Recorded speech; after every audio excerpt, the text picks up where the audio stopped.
ತುಳು ಭಾಷೆಗೆ ಅದರದ್ದೇ ಆದ ಸ್ವಂತ ಲಿಪಿ ಇದೆ. ಇದೊಂದು ಆಗಾಗ ಚರ್ಚೆ ಆಗುತ್ತಾ ಇರುವಂತಹ ವಿಚಾರ. ಅಲ್ಲಲ್ಲಿ ದಕ್ಷಿಣ ಕನ್ನಡ ಜಿಲ್ಲೆಯಲ್ಲಿ ತುಳು ಶಾಸನ ಪತ್ತೆ, ತುಳು ಲಿಪಿಯ ಶಾಸನ ಪತ್ತೆ ಅಂತ ವರದಿಯಾಗ್ತಾ ಇರ್ತದೆ. ಆದರೆ ಅದನ್ನು ನೋಡಿದರೆ ಅದು ಎಲ್ಲವೂ ತುಳು ಭಾಷೆಯ ಶಾಸನ ಆಗಿರುವುದಿಲ್ಲ. ಹೆಚ್ಚಿನದು ಸಂಸ್ಕೃತ ಭಾಷೆಯ ಶಾಸನ ಆಗಿರ್ತದೆ, ಕೆಲವು ಕನ್ನಡದ್ದು ಕೂಡ ಆಗಿರ್ತದೆ, ಒಂದೆರಡು ತುಳು ಭಾಷೆಯ ಶಾಸನ ಕೂಡ ಅದು ಆಗಿರ್ತದೆ. ಆದರೆ ಇಲ್ಲಿ ಲಿಪಿಯನ್ನು ಆಧರಿಸಿ ತುಳು ಶಾಸನ ಪತ್ತೆ ಅಂತ ವರದಿ ಮಾಡ್ತಾರೆ. ಇನ್ನು ಇದು ತುಳು ಲಿಪಿ ಅನ್ನೋದು ಇದೆಯಾ, ತುಳು ಭಾಷೆಗೆ ಅದರದ್ದೇ ಆದ ಸ್ವಂತ ಲಿಪಿ ಇದೆಯಾ ಅನ್ನೋದೊಂದು ಚರ್ಚೆಯ ವಿಚಾರ.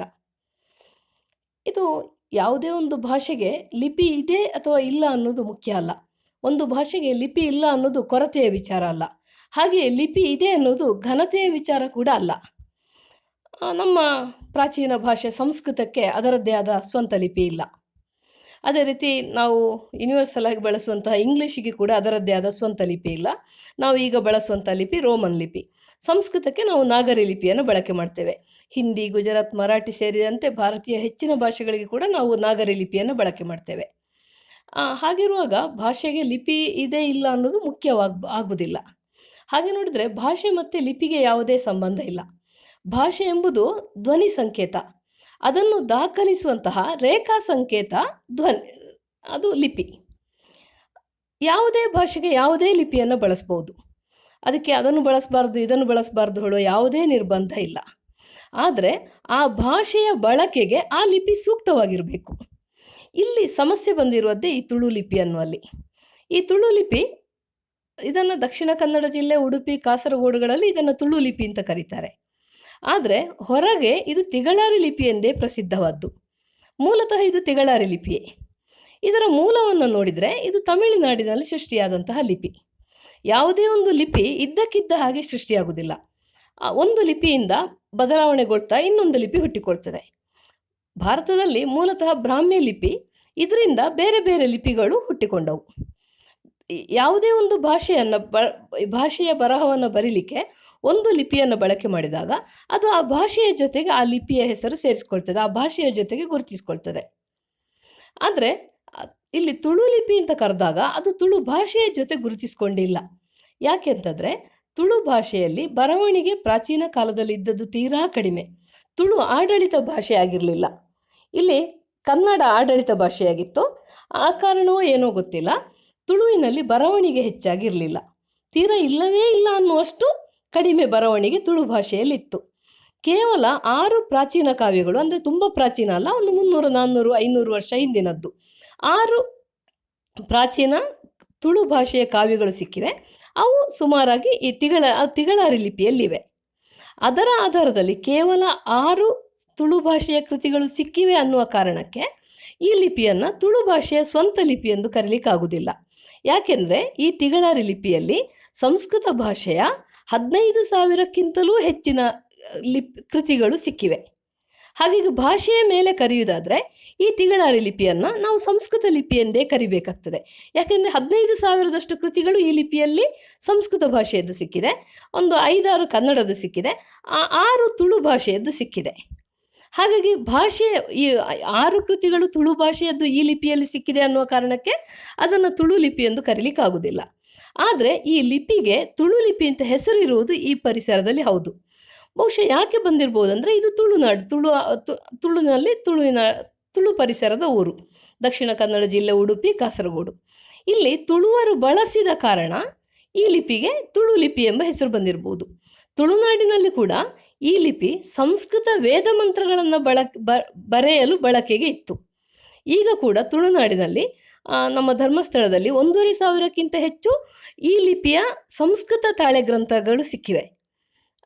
15,000ಕ್ಕಿಂತ ಒಟ್ಟಾರೆಯಾಗಿ 15,000ಕ್ಕಿಂತ ಹೆಚ್ಚಿನ ಸಂಸ್ಕೃತ ತಾಳೆ ಗ್ರಂಥಗಳು, ಸಂಸ್ಕೃತ ಕೃತಿಗಳು ಈ ಲಿಪಿಯಲ್ಲಿ ದೊರಕಿವೆ.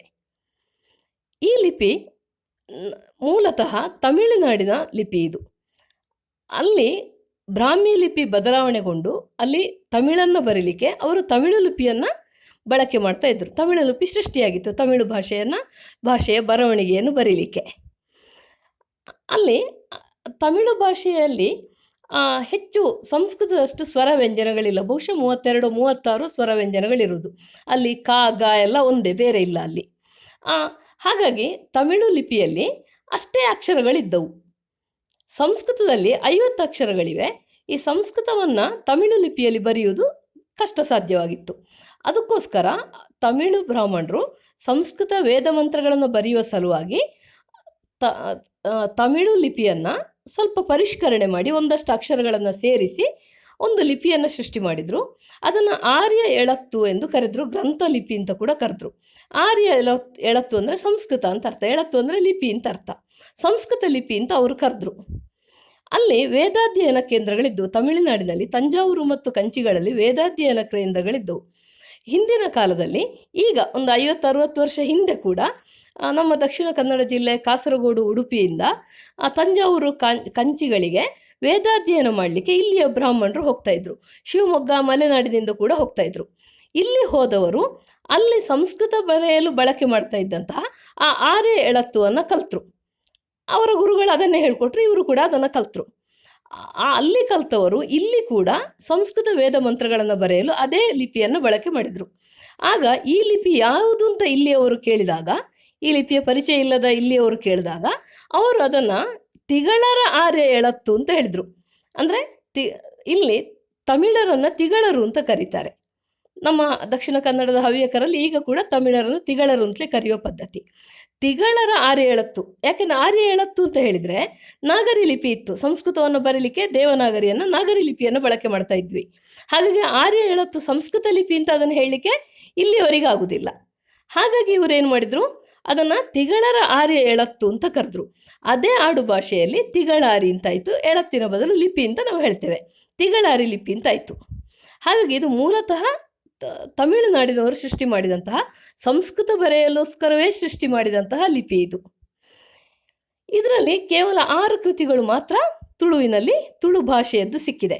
ಮತ್ತು ಈ ಲಿಪಿ ತಿಗಳಾರಿ ನಮ್ಮ ತುಳುನಾಡಿನಲ್ಲಿ ಬಳಕೆಯಲ್ಲಿತ್ತು. ತುಳುವರು ಬಳಕೆ ಮಾಡಿದ ಕಾರಣ ಈ ಲಿಪಿಗೆ ತುಳು ಲಿಪಿ ಎಂಬ ಹೆಸರಿದ್ದದ್ದು ಹೌದು. ಆದರೆ ಇದು ತುಳು ಭಾಷೆಯನ್ನೇ ಬರೀಲಿಕ್ಕೆ ಬಳಕೆಗೆ ಬಂದಂತಹ ಅದರ ಸ್ವಂತ ಲಿಪಿ ಅಲ್ಲ. ಈ ಲಿಪಿಯನ್ನು ಮೊದಲಿಗೆ ತುಳು ಲಿಪಿ ಅಂತ ಗುರುತಿಸಿ ಕರೆದದ್ದು, ಅಧಿಕೃತವಾಗಿ ಕರೆದದ್ದು ಡಾಕ್ಟರ್ ವೆಂಕಟರಾಜ ಪುಣಿಚಿತಾಯರು. ಅವರು ಅನೇಕ ಒಂದು 4-5 ಪ್ರಾಚೀನ ತುಳು ಕೃತಿಗಳನ್ನು ಕೂಡ ಪತ್ತೆ ಮಾಡಿದರು. ಅದನ್ನು ಲಿಪಿಯಂತರ ಮಾಡಿ ಪ್ರಕಟ ಕೂಡ ಮಾಡಿದ್ದಾರೆ. ಅವರು ಮೊದಲಿಗೆ ಇದನ್ನು ತುಳು ಲಿಪಿ ಅಂತ ಅಧಿಕೃತವಾಗಿ ಕರೆದರು. ಆದರೆ ಅವರು ಕರೆಯುವ ಮೊದಲು ಸ್ಪಷ್ಟವಾಗಿ ಅವರ ಪುಸ್ತಕದಲ್ಲಿ ಕೊಟ್ಟಿದ್ದಾರೆ. ತುಳು ನಡೆನುಡಿ ಅಂತ ಪುಸ್ತಕ ಇದೆ, ಅದರಲ್ಲಿ ಸ್ಪಷ್ಟವಾಗಿ ಕೊಟ್ಟಿದ್ದಾರೆ. ಆರ್ಯ ಎಳತ್ತು ಮತ್ತು ತಿಗಳಾರಿ ಲಿಪಿ, ತುಳು ಲಿಪಿ 2 ಒಂದೇ ಅಂತ ಕರೆದಿದ್ದಾರೆ. ಕರೆದ್ಬಿಟ್ಟು ಹೇಳಿದ್ದಾರೆ, ಇಲ್ಲಿಯ ನಮ್ಮ ದಕ್ಷಿಣ ಕನ್ನಡದ ಈ ಪರಿಸರದ ಅವಿಭಜಿತ ದಕ್ಷಿಣ ಕನ್ನಡ ಜಿಲ್ಲೆಯ ಬ್ರಾಹ್ಮಣರು ಕೇರಳಕ್ಕೆ ದೇವಸ್ಥಾನಕ್ಕೆ ಪೂಜೆ ಕೆಲಸಕ್ಕೆಲ್ಲ ಹೋಗ್ತಾಯಿದ್ರು. ಅಲ್ಲಿ ಅವರು ಈ ಲಿಪಿಯನ್ನು ನೋಡಿ ಅದನ್ನು ಮಲಯಾಳ ಬರೀಲಿಕ್ಕೆ ಬಳಕೆ ಮಾಡಿದರು. ಮಲಯಾಳ ಭಾಷೆಗೆ ಅನುಕೂಲವಾಗಿ ಅದನ್ನು ಪರಿಷ್ಕರಣೆ ಮಾಡಿ ಅವರು ಬಳಕೆ ಮಾಡಿದರು. ಹಾಗಾಗಿ ಅವರು ಅದನ್ನು ತುಳು ಮಲಯಾಳ ಲಿಪಿ ಅಂತ ಕರೀತಾ ಇದ್ರು. ಮಲಯಾಳ ಲಿಪಿಗೆ ಈ ತುಳು ಲಿಪಿ ಮೂಲ ಅಂತ ಹೇಳಿದರು. ಅಂದರೆ ಈ ಲಿಪಿಯನ್ನು ತುಳುವರು ಬಳಕೆ ಮಾಡಿದ ಕಾರಣ ಅಲ್ಲಿಯವರು ಅದನ್ನು ತುಳುವನತ್ತ ಲಿಪಿ ಅಂತ ಕರಿತಾ ಇದ್ರು. ತುಳುವರ ಲಿಪಿ ಅಂತ, ತುಳು ಭಾಷೆಯ ಲಿಪಿ ಅಂತ ಅರ್ಥ ಅಲ್ಲ. ಕಾಲಾಂತರದಲ್ಲಿ ಅದಕ್ಕೆ ತುಳು ಲಿಪಿ ಅಂತ ಹೆಸರು ಬಂತು. ಹಾಗಾಗಿ ಅವರು ಅದನ್ನು ಮಲಯಾಳ ಭಾಷೆಗೆ ಅನುಗುಣವಾಗಿ ಅದಕ್ಕೆ ಬೇಕಾದಾಗ ಪರಿಷ್ಕೃತಗೊಳಿಸಿ ಮಲಯಾಳ ಲಿಪಿಯಾಗಿ ಬಳಕೆ ಮಾಡಿದರು. ಹಾಗಾಗಿ ಈ ತುಳು ತಿಗಳಾರಿ ಲಿಪಿಗೂ ಮಲಯಾಳ ಲಿಪಿಗೂ ತುಂಬ ಸಾಮ್ಯತೆ ಇದೆ. ಮಲಯಾಳ ಲಿಪಿಯನ್ನು ಓದಬಲ್ಲವರು ತಿಗಳಾರಿ ಲಿಪಿಯನ್ನು ಓದಬಲ್ಲರು. ಅದೇ ರೀತಿ ತಿಗಳಾರಿ ಲಿಪಿಯನ್ನು ಓದಬಲ್ಲವರು ಮಲಯಾಳವನ್ನು ಕೂಡ ಸುಲಭವಾಗಿ ಓದಬಲ್ಲರು. ಹಾಗಾಗಿ ಈ ಮಲಯಾಳ ಲಿಪಿಗೆ ತಿಗಳಾರಿ ಲಿಪಿಯೇ ಮೂಲ ಇರಬಹುದು. ಆದರೆ ಇದು ತುಳು ಭಾಷೆಯ ಸ್ವಂತ ಲಿಪಿ ಅಲ್ಲ. ಯಾವುದೇ ಒಂದು ಭಾಷೆಗೆ ಅದರದ್ದೇ ಒಂದು ಲಿಪಿಯನ್ನು ಅದೇ ಭಾಷೆಯ ಸ್ವಂತ ಲಿಪಿ ಅಂತ ಕರಿಬೇಕಾದ್ರೆ ಅದೇ ಭಾಷೆಗೆ ಆ ಲಿಪಿ ಬಳಕೆ ಆಗಿರಬೇಕು, ತುಂಬ ಹೆಚ್ಚು ಬಳಕೆ ಆಗಿರಬೇಕು. ಕೇವಲ 6 ಕೃತಿ ಬಂದ ಮಾತ್ರಕ್ಕೆ ಅದು ಆ ಭಾಷೆಯ ಲಿಪಿ ಆಗುವುದಿಲ್ಲ. ಯಾಕೆಂದರೆ ಈ ಲಿಪಿಯಲ್ಲಿ ಸಂಸ್ಕೃತ ಭಾಷೆಯ 15,000ಕ್ಕಿಂತ ಹೆಚ್ಚಿನ ಕೃತಿಗಳಿವೆ. ಹಾಗಾಗಿ ಅದು ಸಂಸ್ಕೃತ ಲಿಪಿ ಆಗ್ತದೆ. ಹಾಗಾಗಿಯೇ ತಮಿಳರು ಅದನ್ನು ಆರ್ಯ ಎಳತ್ತು ಸಂಸ್ಕೃತ ಲಿಪಿ ಅಂತ ಕರೆದದ್ದು. ಗ್ರಂಥ ಲಿಪಿ ಅಂತ ಕೂಡ ಬರೆದ್ರು. ಗ್ರಂಥದಲ್ಲಿ ಬಳಕೆ ಮಾಡೋದು, ಸಂಸ್ಕೃತ ಗ್ರಂಥದಲ್ಲಿ ಬರೀಲಿಕ್ಕೆ ಅಂತ ಹೇಳಿದರು. ಹಾಗಾಗಿ ಅದು ಮೂಲತಃ ಅದು ಸಂಸ್ಕೃತ ಲಿಪಿ. ತಿಗಳಾರಿ ಅನ್ನೋದು ಸಂಸ್ಕೃತ ಭಾಷೆಯ ಲಿಪಿ. ಅದು ಸಂಸ್ಕೃತ ಭಾಷೆಯನ್ನು ಬರೀಲಿಕ್ಕೆ ಬಳಕೆಗೆ ಬಂದಂತಹ ಲಿಪಿ. ಇನ್ನು ಅದು ಸಂಸ್ಕೃತ ಭಾಷೆಯ ಬರೆಯಲು ಬಳಕೆಗೆ ಬಂದದ್ದು ಹೇಳೋದಕ್ಕೆ ಅನೇಕ ಆಂತರಿಕ ಸಾಕ್ಷಿಗಳು ಸಿಗ್ತವೆ. ಈಗ ಬಾಹ್ಯ ಸಾಕ್ಷಿಗಳನ್ನು ಈಗಾಗಲೇ ಹೇಳಿದೆ ನಾನು. ತಿಗಳಾರಿ ಲಿಪಿಯಲ್ಲಿ 15,000ಕ್ಕಿಂತ ಹೆಚ್ಚು ಕೃತಿಗಳು ಸಂಸ್ಕೃತದ್ದಿರುವುದು. ಕೇವಲ 6 ಕೃತಿಗಳು ತುಳುವಿನದ್ದು, ಒಂದು 7-8 5 6 ಎಷ್ಟೋ ಕೃತಿಗಳು ಕನ್ನಡದ್ದಿದೆ. ಹಾಗಾಗಿ ಬಾಹ್ಯವಾಗಿ ನಾವು ನೋಡಿದರೆ ಅದು ಸಂಸ್ಕೃತ ಲಿಪಿಯ ಹೊರತು ತುಳು ಲಿಪಿ ಆಗುವುದಿಲ್ಲ. ಯಾಕಂದರೆ 15,000ಕ್ಕಿಂತ ಹೆಚ್ಚು ಕೃತಿಗಳು ಸಂಸ್ಕೃತದ್ದು ಈ ಲಿಪಿಯಲ್ಲಿದೆ. ಇನ್ನು ತುಳುನಾಡಿನಲ್ಲಿ ಒಂದು ಲಿಪಿ ಇದ್ದಕ್ಕಿದ್ದಾಗಿ ಹುಟ್ಟಿಕೊಳ್ಳುವುದಿಲ್ಲ. ಈಗ ಇದು ತುಳು ಭಾಷೆಯ ಲಿಪಿಯಾಗಿದ್ದರೆ ಈ ಲಿಪಿ ಹುಟ್ಟಿಕೊಳ್ಳುವುದಕ್ಕೆ ಹಿಂದೆ ಇದನ್ನು ಹೋಲುವಂಥ ಇನ್ನೊಂದು ಲಿಪಿ ಇಲ್ಲಿ ಇರಬೇಕಾಗಿತ್ತು. ಆ ಲಿಪಿ ಇಲ್ಲಿ ಇಲ್ಲ. ಇದ್ದಕ್ಕಿದ್ದಾಗಿ ಒಂದು ಲಿಪಿ ಹುಟ್ಟಿಕೊಳ್ಳುವುದಿಲ್ಲ. ಚಿತ್ರಲಿಪಿಯಿಂದ ಬ್ರಾಹ್ಮಿ ಲಿಪಿ ಬಂತು, ಬ್ರಾಹ್ಮಿ ಲಿಪಿಯಿಂದ ಬೇರೆ ಬೇರೆ ಲಿಪಿಗಳು ನಮ್ಮಲ್ಲಿ ಹುಟ್ಟಿಕೊಂಡವು. ಹಾಗಾಗಿ ಈಗ ಇದು ತುಳು ಭಾಷೆಯ ಲಿಪಿಯಾಗಿದ್ದರೆ ಇಲ್ಲಿ ಇದಕ್ಕಿಂತ ಹಿಂದೆ ಈ ಪರಿಸರದಲ್ಲಿ ಇನ್ನೊಂದು ಲಿಪಿ ಇದನ್ನು ಹೋಲುವುದು ಇರಬೇಕಾಗಿತ್ತು. ಅದಿಲ್ಲ. ಇನ್ನೊಂದು ತುಳುವಿನದ್ದು ಕೇವಲ 6 ಕೃತಿಗಳು ಮಾತ್ರ ತುಳು ಭಾಷೆಯದ್ದು ಈ ಲಿಪಿಯಲ್ಲಿ ಸಿಕ್ಕಿವೆ. ಹಾಗಾಗಿ ಬಾಹ್ಯ ಆಧಾರಗಳನ್ನು ನೋಡಿದಾಗ ಕೂಡ ಇದು ತುಳು ಭಾಷೆಯ ಸ್ವಂತ ಲಿಪಿಯಲ್ಲ. ಇನ್ನು ಆಂತರಿಕ ಕಾರಣಗಳಿಗೆ ಬರುವ, ಇದು ಸಂಸ್ಕೃತ ಭಾಷೆಯ ಸ್ವಂತ ಲಿಪಿ ಹೇಳುವುದಕ್ಕೆ ಅನೇಕ ಆಂತರಿಕ ಸಾಕ್ಷಿಗಳು ಸಿಗ್ತವೆ. ಲಿಪಿಯಲ್ಲಿ ನಮಗೆ ಸಾಕ್ಷಿಗಳು ಸಿಗ್ತವೆ. ಹೇಗೆ ಅಂದರೆ, ಸಂಸ್ಕೃತದಲ್ಲಿ ಮಾತ್ರ ಇರುವಂತಹ ಋ ಅನ್ನುವಂತಹ ಒಂದು ಸ್ವರ, ಅದಕ್ಕೆ ಈ ತಿಗಳಾರಿ ಲಿಪಿಯಲ್ಲಿ ರೇಖಾ ವಿನ್ಯಾಸ ಇದೆ. ಅದೇ ರೀತಿ ಸಂಸ್ಕೃತದಲ್ಲಿ ಋ ಅನ್ನುವ ಅಕ್ಷರ, ಋ ಅನ್ನುವ ಸ್ವರ ಇದೆ. ಋ ದೀರ್ಘ ರು. ತುಳುವಿನಲ್ಲಿ ಆಗಲಿ ಕನ್ನಡದಾಗಲಿ ದ್ರಾವಿಡ ಭಾಷೆಗಳಲ್ಲಿ ಹ್ರಸ್ವ ರು ಮಾತ್ರ ಇದೆ. ಈ ಸಂಸ್ಕೃತದ ದೀರ್ಘ ಋ ಬರೀಲಿಕ್ಕೆ ಈ ತಿಗಳಾರಿ ಲಿಪಿಯಲ್ಲಿ ಅಕ್ಷರ ವಿನ್ಯಾಸ ಇದೆ. ಇನ್ನು ಸಂಸ್ಕೃತದಲ್ಲಿ ಒಂದೇ ಒಂದು ಪದ ಕೂಡ ಹ್ರಸ್ವ ಏವೋ ಇರುವುದಿಲ್ಲ. ಎಲ್ಲವೂ ದೀರ್ಘ ಏವೋಗಳಿವೆ ಸಂಸ್ಕೃತದಲ್ಲಿ. ನಮ್ಮಲ್ಲಿರುವ ಹಾಗೆ ಕೊರಗ ಕೋ ಹ್ರಸ್ವವು, ಕೆರೆ ಹ್ರಸ್ವಯೇ, ಕೆದು ಹ್ರಸ್ವಯೇ, ಈ ರೀತಿಯ ಹ್ರಸ್ವ ಏವೋ ಪದಗಳು ಸಂಸ್ಕೃತದಲ್ಲಿ ಇಲ್ಲವೇ ಇಲ್ಲ. ಹಾಗಾಗಿ ಸಂಸ್ಕೃತ ಭಾಷೆಯನ್ನೇ ಬರೆಯಲು ಬಳಕೆಗೆ ಬಂದಂತಹ ತಿಗಳಾರಿ ಲಿಪಿಯಲ್ಲಿ ಕೂಡ ಹ್ರಸ್ವ ಏವೋಗೆ ರೇಖಾ ಸಂಕೇತ ಇಲ್ಲ, ಹ್ರಸ್ವ ಏವೋ ಅಕ್ಷರಗಳಿವೆ ಇಲ್ಲ. ಹಾಗಾಗಿ ಅದು ಸಂಸ್ಕೃತ ಭಾಷೆಯ ಲಿಪಿ ಅನ್ನೋದು ಅದರ ಆಂತರಿಕ ಸಾಕ್ಷ್ಯದಿಂದ ಸ್ಪಷ್ಟವಾಗಿ ಗೊತ್ತಾಗ್ತದೆ. ಇನ್ನು ಇದು ತುಳು ಭಾಷೆಯ ಲಿಪಿ ಅಲ್ಲ ಅನ್ನೋದಕ್ಕೂ ಕೂಡ ಇದೇ ಆಂತರಿಕ ಸಾಕ್ಷಿ ಆಗ್ತದೆ. ತುಳು ಭಾಷೆಯಲ್ಲಿ ಹ್ರಸ್ವ ಏವೋಗಳಿವೆ. ಒಂದೊಮ್ಮೆ ತುಳು ಭಾಷೆಯನ್ನು ಬರೀಲಿಕ್ಕೆ ಇದು ಬಳಕೆಗೆ ಬಂದಂತಹ ಲಿಪಿಯಾಗಿದ್ದರೆ ತುಳು ಭಾಷೆಯಲ್ಲಿ ಇರುವಂತಹ ಹ್ರಸ್ವ ಏವೋಗಳಿಗೆ ಅಲ್ಲಿ ರೇಖಾ ಸಂಕೇತ ಇರ್ತಿತ್ತು. ಆದರೆ ಆ ಹ್ರಸ್ವ ಏವೋಗೆ ರೇಖಾ ಸಂಕೇತ ಈ ಲಿಪಿಯಲ್ಲಿ ಇಲ್ಲ. ಹಾಗಾಗಿ ಇದು ತುಳು ಭಾಷೆಯ ಲಿಪಿ ಅಲ್ಲ ಅನ್ನೋದು ಸ್ಪಷ್ಟವಾಗ್ತದೆ. ಇದು ಆಂತರಿಕ ಆಧಾರ. ಇನ್ನು ಯಾವುದೇ ಲಿಪಿಯನ್ನು ಯಾವುದೇ ಭಾಷೆಗೆ ಬಳಸುವುದರಲ್ಲಿ ತಪ್ಪಿಲ್ಲ. ಅದು ನಮ್ಮ ಲಿಪಿ ನಿಮ್ಮ ಲಿಪಿ ಅಂತ ಹೇಳುವ ಅಧಿಕಾರ ಅದರ ಮೇಲೆ ಯಾರು ಅದಕ್ಕೆ ಪೇಟೆಂಟ್ ತಗೊಳ್ಳುವಾಗೂ ಇಲ್ಲ. ಯಾವ ಲಿಪಿಯನ್ನು ಯಾರು ಗುತ್ತಿಗೆ ತಗೊಳ್ಳೋದಿರೋದಿಲ್ಲ, ಯಾರಿಗೂ ಬಳಕೆ ಮಾಡ್ಬೋದು ಅದನ್ನು. ಹಾಗಾಗಿ ಈ ತಿಗಳಾರಿ ಲಿಪಿಯನ್ನು ತುಳು ಭಾಷೆಯ ಬರವಣಿಗೆಗೆ ಬಳಕೆಗೆ ಮಾಡಿದರೆ ಅದರಿಂದ ಏನು ತಪ್ಪಿಲ್ಲ, ಬಳಕೆ ಮಾಡಬಹುದು. ಆದರೆ ಇಲ್ಲೊಂದು ಸಮಸ್ಯೆ ಇದೆ. ಈ ತಿಗಳಾರಿ ಲಿಪಿಯಲ್ಲಿ ಹ್ರಸ್ವ ಏವೋ ಇಲ್ಲ. ತುಳುವಿನಲ್ಲಿ ಅಸಂಖ್ಯಾತ ಹ್ರಸ್ವ ಏವೋಗಳು ಇರುವಂಥ ಪದಗಳಿವೆ. ಉದಾಹರಣೆಗೆ ಕೊರಗ, ಭಾಷೆ ಅಂತ ಬರೀಲಿಕ್ಕೂ ಆಗುವುದಿಲ್ಲ, ಭಾಷೆ ಅಂತ ಬರಿಬೇಕಾಗ್ತದೆ. ಇಲ್ಲಿ ಹ್ರಸ್ವ ಏಗೆ ತಿಗಳಾರಿ ಲಿಪಿಯಲ್ಲಿ ಅಕ್ಷರ ಇಲ್ಲ. ಹಾಗಾಗಿ ಅದನ್ನು ಬರೆದ್ರೆ ಏನಾಗ್ತದೆ, ದೀರ್ಘ ಏ ಮಾತ್ರ ಇರೋದು, ಭಾಷೆ ಅಂತ ಆಗ್ತದೆ. ಕೊರಗ ಅಂತ ಬರೀಲಿಕ್ಕಾಗುವುದಿಲ್ಲ, ಕೋರಗ ಅಂತ ಬರೀಬೇಕು. ನಮ್ಮ ಕೊರಗಜ್ಜ ಕೋರಗಜ್ಜ ಆಗ್ತದೆ. ಕೆರೆ ಅಂತ ಬರೀಲಿಕ್ಕಾಗುವುದಿಲ್ಲ, ಕೇರೆ ಅಂತ ಆಗ್ತದೆ, ಅರ್ಥ ವ್ಯತ್ಯಾಸ ಆಗ್ತದೆ. ಕೆದು ಅಂತ ಬರೀಲಿಕ್ಕಾಗುವುದಿಲ್ಲ, ಕೇದು ಅಂತ ಆಗ್ತದೆ. ಕೆಬಿ ಅಂತ ಬರೀಲಿಕ್ಕಾಗುವುದಿಲ್ಲ, ಈ ಲಿಪಿಯಲ್ಲಿ ಕೆದು ಅಂತ ಬರೀಲಿಕ್ಕಾಗುವುದಿಲ್ಲ, ಕೇದು ಆಗ್ತದೆ. ಅದೇ ರೀತಿ ಕೆಬಿ ಅಂತ ಬರೀಲಿಕ್ಕಾಗುವುದಿಲ್ಲ, ಕೆಬಿ ಆಗ್ತದೆ. ಈ ರೀತಿ ಆದರೆ ಈ ಭಾಷೆಗೆ ಈ ಲಿಪಿಯನ್ನು ಇದ್ದ ಹಾಗೆ ಬಳಕೆ ಮಾಡಿದರೆ ಭಾಷೆಗೆ ಧಕ್ಕೆ ಆಗ್ತದೆ. ಭಾಷೆ ಅಲ್ಲಿ ಅಪಭ್ರಂಶಕೊಳ್ತದೆ. ಆ ಹ್ರಸ್ವ ಏವೋಗಳಿಗೆ ಅಕ್ಷರಗಳಿಲ್ಲದಿದ್ದಾಗ ಅಪಭ್ರಂಶಕೊಳ್ತದೆ. ಈ ಪ್ರಾಚೀನ ಕಾವ್ಯದಲ್ಲಿ ಕೂಡ ಈ ಸಮಸ್ಯೆ ಆಗಿದೆ. ಹ್ರಸ್ವ ಏವೋ ಇಲ್ಲದಿದ್ದಾಗ ಈ ತುಳು ಬಳಕೆ ಮಾಡುವಾಗ ಅಲ್ಲಿ ಅನೇಕ ಸಮಸ್ಯೆಗಳು ಉಂಟಾಗಿವೆ. ಆದರೆ ಅದು ಮೂಲತಃ ಸಂಸ್ಕೃತ ಕೃತಿಗಳಾದ ಕಾರಣ ಅದನ್ನು, ಅಥವಾ ಅನುಭವದಲ್ಲಿ ಅದು ಯಾವ ಅಕ್ಷರ ಹೇಳುವುದನ್ನು ಊಹಿಸಿ ಮಾಡಿದ್ದಾರೆ. ಆದರೆ ಸಾರ್ವತ್ರಿಕವಾಗಿ ಈ ರೀತಿಯ ಈ ಲಿಪಿಯನ್ನು ಈ ಭಾಷೆಗೆ ಬಳಕೆ ಮಾಡಿದರೆ ತುಳು ಭಾಷೆಗೆ ಧಕ್ಕೆ ಆಗ್ಬೋದು. ಹಾಗಾಗಿ ಈ ಲಿಪಿಯನ್ನು ಪರಿಷ್ಕೃತಗೊಳಿಸಿ ಹ್ರಸ್ವ ಏವೋಗೆ ಇನ್ನೊಂದು ಅಕ್ಷರವನ್ನು ಹಾಕಿ, ಉದಾಹರಣೆಗೆ ಮಲಯಾಳ ಭಾಷೆಗೆ ಅಳವಡಿಸಿದ ಹಾಗೆ ಇದನ್ನು ತುಳು ಭಾಷೆಗೆ ಅಳವಡಿಸಿದರೆ ತಪ್ಪೇನಿಲ್ಲ. ಆದರೆ ಅದು ಎಂದಿಗೂ ತಿಗಳಾರಿ ಅಲ್ಲ ಅಂತ ಆಗುವುದಿಲ್ಲ. ಮೂಲತಃ ಅದು ತಿಗಳಾರಿ ಲಿಪಿಯೇ ಆಗ್ತದೆ. ಆ ಸುತ್ತಮುತ್ತ ಎಲ್ಲ ತಂಜಾವೂರು, ತಮಿಳುನಾಡು, ಕರ್ನಾಟಕದ ಇತರ ಪ್ರದೇಶಗಳಲ್ಲಿ ಕೂಡ ಈ ಲಿಪಿ ಪ್ರಚಲಿತ ಇದೆ. ಈ ಲಿಪಿಯಲ್ಲಿ ಬರೆದಂತಹ ಅನೇಕ ಪತ್ರಗಳು ರಾಮಚಂದ್ರಾಪುರ ಮಠದಲ್ಲಿದೆ. ಸುಮಾರಾಗಿ ಹವ್ಯಕ ಭಾಷೆಯಲ್ಲಿದೆ ಅದು. ಆ ಪತ್ರಗಳ 50 ಹವ್ಯಕ ಭಾಷೆಯಲ್ಲಿದೆ ಅನ್ನೋ ಕಾರಣಕ್ಕೆ ಈ ಲಿಪಿಯನ್ನು ಹವ್ಯಕ ಲಿಪಿ ಅಂತ ಕರೀಲಿಕ್ಕಾಗುವುದಿಲ್ಲ. ಯಾಕೆಂದರೆ ಅದರ ಹೆಚ್ಚಿನ ಕೃತಿಗಳು ಸಿಕ್ಕಿದ್ದು ಸಂಸ್ಕೃತ ಭಾಷೆಯದ್ದು. ಹಾಗಾಗಿ ಈ ಲಿಪಿಯಲ್ಲಿ ಬೇರೆ ಭಾಷೆಯ ಕೃತಿಗಳು, ಪತ್ರಗಳು ಕೂಡ ಇವೆ.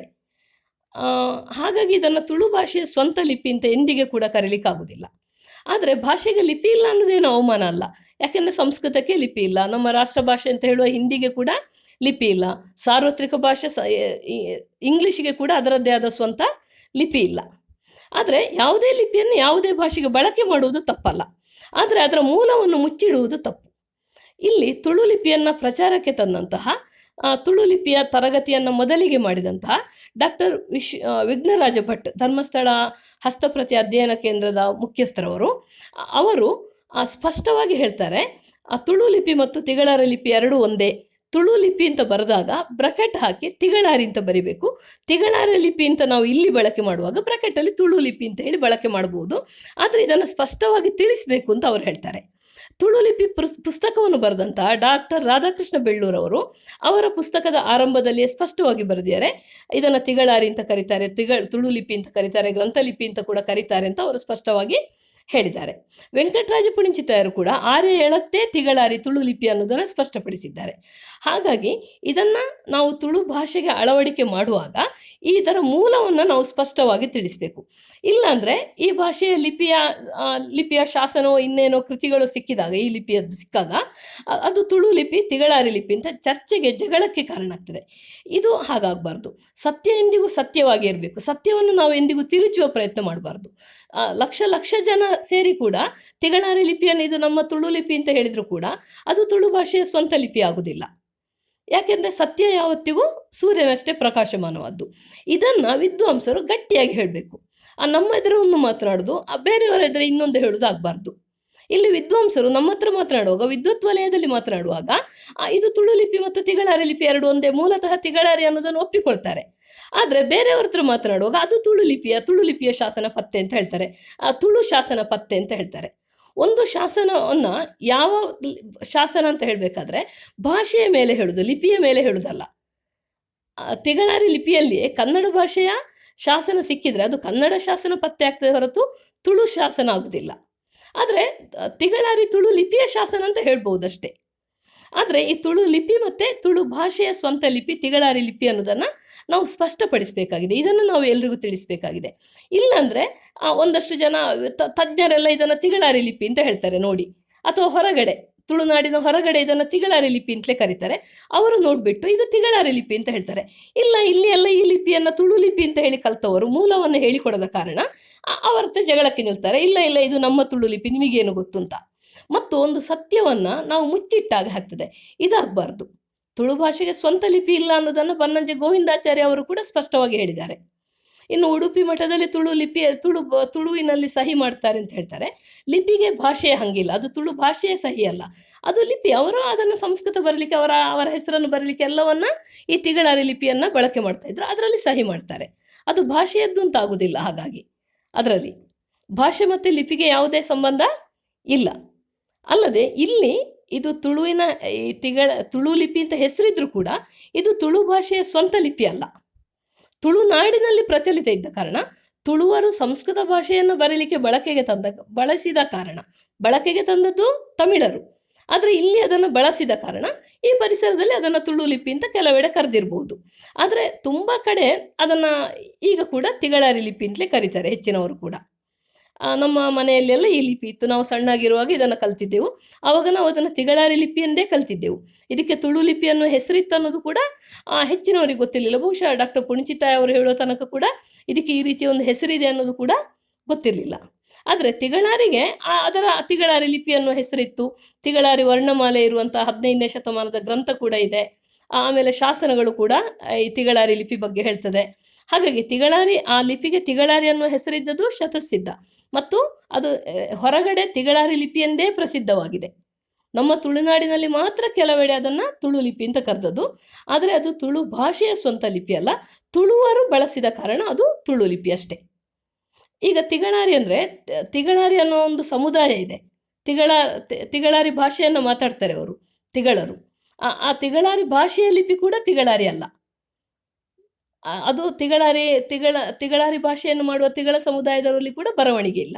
ಹಾಗಾಗಿ ಅವರ ಆ ತಿಗಳಾರಿ ಭಾಷೆಯ ಸ್ವಂತ ಲಿಪಿ ಕೂಡ ತಿಗಳಾರಿ ಅಲ್ಲ.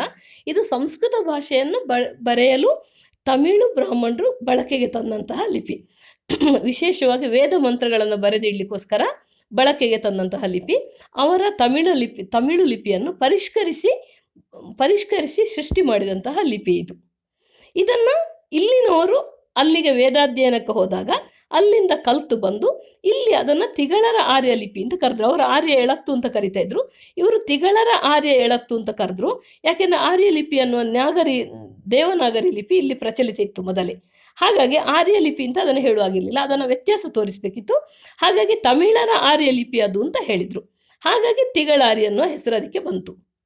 ತುಳುನಾಡಿನಲ್ಲಿ ಪ್ರಚಲಿತವಿದ್ದ ಕಾರಣ ಅದಕ್ಕೆ ತುಳು ಲಿಪಿ ಅಂತ ಕರೆದ್ರೆ ಹೊರತು ಅದು ತುಳು ಭಾಷೆಯ ಸ್ವಂತ ಲಿಪಿ ಅಲ್ಲ. ಮತ್ತು ಅದನ್ನು ಎಂದೂ ತಿಗಳಾರಿ ಲಿಪಿ ಅಲ್ಲ ಅಂತ ನಮಗೆ ಹೇಳಲಿಕ್ಕೆ ಆಗುವುದೇ ಇಲ್ಲ. ಯಾವತ್ತಿಗೂ ಅದು ತಿಗಳಾರಿ ಲಿಪಿ ಹೌದು. ಹಾಗಾಗಿ ತುಳು ಲಿಪಿಯನ್ನು ಕಲಿಸುವಲ್ಲಿ ತುಳು ಸ್ಪಷ್ಟಪಡಿಸಬೇಕು, ತಿಗಳಾರಿ ಮತ್ತು ತುಳು ಲಿಪಿ ಎರಡು ಒಂದೇ. ಮೂಲತಃ ಇದು ತಿಗಳಾರಿ ಲಿಪಿ, ಹೊರಗಡೆ ಎಲ್ಲ ತಿಗಳಾರಿ ಎಂದೇ ಪ್ರಚಲಿತ ಇದೆ. ಇದರಲ್ಲಿ ಹೆಚ್ಚು ಕೃತಿಗಳು ಬಂದದ್ದು ಸಂಸ್ಕೃತದ್ದು, ಆದರೆ ತುಳು ಭಾಷೆಗೆ ಬಳಸೋದಕ್ಕೆ ಅಡ್ಡಿಲ್ಲ. ಇದು ತುಳು ಲಿಪಿ ಅಂತ ಇದಕ್ಕೆ ಹೆಸರು ಕೂಡ ಇದೆ ಅಂತ ಅದನ್ನು ಸ್ಪಷ್ಟಪಡಿಸಬೇಕಷ್ಟೇ ಹೊರತು ಅದನ್ನು ಮುಚ್ಚಿಟ್ಟು ಇದು ತುಳು ಭಾಷೆಯ ಸ್ವಂತ ಲಿಪಿ, ಬ್ರಾಹ್ಮಣರು ಇದನ್ನು ಮುಚ್ಚಿಟ್ರು ಇತ್ಯಾದಿ ಹೇಗೆ ಹೇಳಿ ಜನರನ್ನು ತಪ್ಪು ದಾರಿಗೆ ಎಳಿಬಾರ್ದು. ಆ ತಪ್ಪು ದಾರಿಗೆ ಎಳೆದದ್ರ ಪರಿಣಾಮ ಇವತ್ತು ಇತಿಹಾಸ ಅಕಾಡೆಮಿಯ ಚರ್ಚಾ ಗ್ರೂಪಿನಲ್ಲಿ ಎಲ್ಲ ಚರ್ಚೆ ಆಗ್ತಾ ಇದೆ. ಯಾಕೆಂದರೆ ಇತಿಹಾಸಜ್ಞರು ಬೇರೆಯವರೆಲ್ಲ ಅದನ್ನು ತಿಗಳಾರಿ ಲಿಪಿ ಅಂತ ಗುರುತಿಸ್ತಾರೆ. ಇಲ್ಲಿ ತುಳು ಲಿಪಿಯನ್ನು ಕಲ್ತವರೆಲ್ಲ ಹೋಗಿ ಇಲ್ಲ ಅದು ನಮ್ಮ ತುಳು ಲಿಪಿ ಅಂತ ಹೇಳ್ತಾರೆ. ಆ ಎರಡು ಒಂದೇ ಅಂತ ಹೇಳುವವರಲ್ಲಿ ಸ್ಪಷ್ಟವಾಗಿ ಸತ್ಯವನ್ನು ಹೇಳುವವರು ಇಲ್ಲದೇ ಆಗಿದೆ. ಈ ರೀತಿಯ ಈ ದೊಡ್ಡವರು ತಮ್ಮ ಎಡಬಿಡಂಗಿತನವನ್ನು ಬಿಟ್ಟು ನಮ್ಮಲ್ಲಿ ಹೇಳುವಾಗ ಅದು ತಿಗಳಾರಿ ಲಿಪಿ ಹೌದು ಅಂತ ಒಪ್ಪಿಕೊಳ್ಳೋದು, ಹೊರಗಡೆ ಹೋಗಿ ಅದನ್ನು ತುಳು ಲಿಪಿ ಅಂತ ಹೇಳೋದು, ತುಳು ಲಿಪಿ ಮತ್ತು ತಿಗಳಾರಿ ಎರಡು ಒಂದೇ ಅನ್ನೋದನ್ನು ಸ್ಪಷ್ಟಪಡಿಸದೇ ಇರುವುದು, ಮೂಲತಃ ಅದು ತಿಗಳಾರಿ ಲಿಪಿ ಅನ್ನೋದನ್ನು ಹೇಳದೇ ಇರುವುದು, ಇದರಿಂದಾಗಿ ಇಷ್ಟೆಲ್ಲ ಗೊಂದಲಕ್ಕೊಳಗಾಗಿದೆ. ಇದಕ್ಕೆಲ್ಲ ಒಂದು ತೆರೆ ಹಾಕಲೇಬೇಕಾಗಿದೆ. ನಾವು ಸತ್ಯದ ಮಣ್ಣಿನವರು, ಆ ಸತ್ಯವನ್ನು ಒಪ್ಪಿಕೊಳ್ಳಬೇಕು. ತುಳು ಭಾಷೆಗೆ ಸ್ವಂತ ಲಿಪಿಯನ್ನು ಇಲ್ಲ ಅನ್ನೋದೇನು ಅವಮಾನ ಅಲ್ಲ. ಮತ್ತು ಇನ್ನು ತುಳು ಭಾಷೆಗೆ ಹೊಸತಾಗಿ ಒಂದು ಲಿಪಿಯನ್ನು ಬಳಕೆಗೆ ತಂದು ಮಾಡೋದು ಕೂಡ ಕಷ್ಟ. ಅಲ್ಲದೆ ಈಗ ಇರುವ ಹಾಗೆ ಈ ತಿಗಳಾರಿ ಲಿಪಿಯನ್ನು ತುಳು ಭಾಷೆಗೆ ಬಳಸಿದರೆ ತುಳು ಭಾಷೆಯ ಅಪಭ್ರಂಶ ಆಗ್ತದೆ. ಹಾಗಾಗಿ ನಾವು ಈಗ ಇರುವ ಕನ್ನಡವನ್ನೇ ತುಳುವಿಗೆ ಬಳಕೆ ಮಾಡ್ಬೋದು. ಯಾಕೆಂದರೆ ಯಾವ ಲಿಪಿಯನ್ನು ಕೂಡ ಬಳಕೆ ಮಾಡ್ಬೋದಲ್ವ, ಅದಕ್ಕೆ ಯಾರದೇ ಗುತ್ತಿಗೆ ಇಲ್ಲ, ಅದು ಅವಮರ್ಯಾದೆ ಕೂಡ ಅಲ್ಲ. ಆದರೆ ನಾವು ಈ ತಿಗಳಾರಿ ಮತ್ತು ತುಳುವಿನ ವ್ಯತ್ಯಾಸವನ್ನು ನಾವು ತಿಳ್ಕೊಳ್ಬೇಕು. ಅದು ಏನು ಅಂತ, ಯಾಕೆ ತುಳು ಲಿಪಿ ಅಂತ ಅದಕ್ಕೆ ಹೆಸರು, ಅದು ತಿಗಳಾರಿಯೇ ಮೂಲ ಹೇಳೋದನ್ನು ನಾವು ಸ್ಪಷ್ಟವಾಗಿ ತಿಳಿದಿರಬೇಕು. ಇಲ್ಲ ಅಂತಾದರೆ ಇಂತಹ ಗೊಂದಲಗಳು ಬರ್ತವೆ. ಇದಕ್ಕೋಸ್ಕರ ವಿದ್ವಾಂಸರು ಗಟ್ಟಿಯಾಗಿ ಇದನ್ನು ಹೇಳಬೇಕಾಗಿದೆ. ತಮ್ಮ ಪೊಳ್ಳುತನವನ್ನು ಬಿಟ್ಟು, ಎಡಬೆಡಂಗಿತನವನ್ನು ಬಿಟ್ಟು ಸ್ಪಷ್ಟವಾಗಿ ಇರುವುದನ್ನು ಒಪ್ಪಿಕೊಳ್ಬೇಕಾಗಿದೆ.